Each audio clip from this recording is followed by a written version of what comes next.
Hello दोस्तों, कैसे हो आप लोग? उम्मीद करता हूँ कि आप सभी बहुत अच्छे होंगे। मेरा नाम है योगेश माटा और आप सभी का स्वागत है मेरे यूट्यूब चैनल पर जिसका नाम है मेटकेमिया। मेटकेमिया में हम आज बात करने वाले हैं अरिदमिया और उसके टाइप्स के बारे में। क्या होता है अरिदमिया और क्या है उसके टाइप्स, आपने अगर कहीं ये पढ़े हो और अगर नहीं भी जानते तो आज हम इसको डिटेल में बात करेंगे। देखिए, सबसे पहले है कि अरिदमिया क्या है। अरिदमिया आप कह सकते हैं कि अगर हमारी हार्ट बीट स्लो हो गई, लो हो गई, वो भी अरिदमिया है। और हमारी अगर हार्ट बीट बढ़ जाए तो वो भी एक तरह का अरिदमिया है। अब इसके कई इस तरह के टाइप्स हैं। ये टाइप्स इस तरह पे हैं कि भाई ये ओरिजिनेट कहाँ से हो रहा है, किस पर्टिकुलर एरिया में होता है, किस पर्टिकुलर साइट पे होता है, उस तरह से इसके कई सारे टाइप्स हैं। तो चलिए चलते हैं इसके टाइप्स की तरफ। तो सबसे पहला है ब्रेडी अरिथमिया। अब इसके नाम से मेंशन है ब्रेडी का मतलब जब हमारी हार्ट बीट लो हो जाए, तो आप देख सकते हैं slow rhythm less than 60 beats per minute, तो वो होता है ब्रेडी अरिथमिया।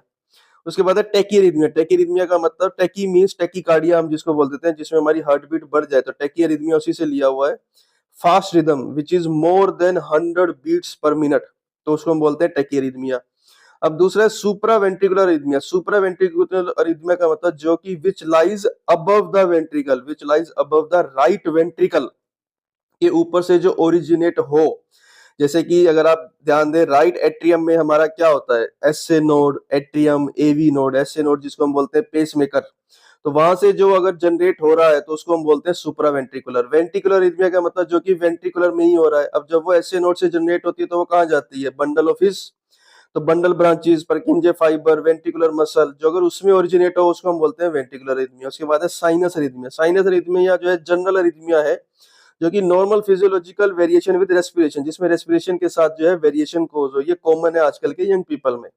उसके बाद है एट्रियल फिब्रिलेशन। एट्रियल फिब्रिलेशन का मतलब कि जो सिर्फ और सिर्फ एट्रियम में ही हो, राइट एट्रियम लेफ्ट एट्रियम में ही हो, लेकिन कैओटिक स्थिति हो जाती है, मतलब अस्त व्यस्त हो जाएगा पूरी तरह से।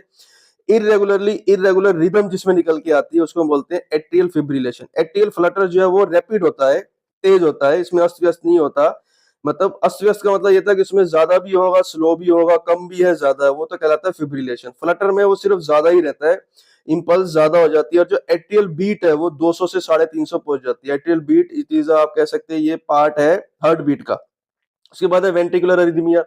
Ventricular sorry tachycardia. वेंट्रिकुलर का मतलब जो वेंट्रिकुलर में ही हो, जो लोअर पार्ट होता है, लेफ्ट वेंट्रिकल, राइट वेंट्रिकल, तो उसमें रैपिड वेंट्रिकुलर रिदम, वो भी तेजी से हो, जो कि एक तरह का पार्ट है fibrillation, ventricular fibrillation. Ventricular fibrillation वही है डिसऑर्गेनाइज वेंट्रिकुलर एक्टिविटी, भाई पूरी तरह से डिसऑर्गेनाइज है, वेंट्रिकुलर एक्टिविटी हो ही नहीं पा रही, कार्डियक अरेस्ट आता है इस केस के अंदर सबसे ज्यादा, वेंट्रिकुलर फिब्रिलेशन।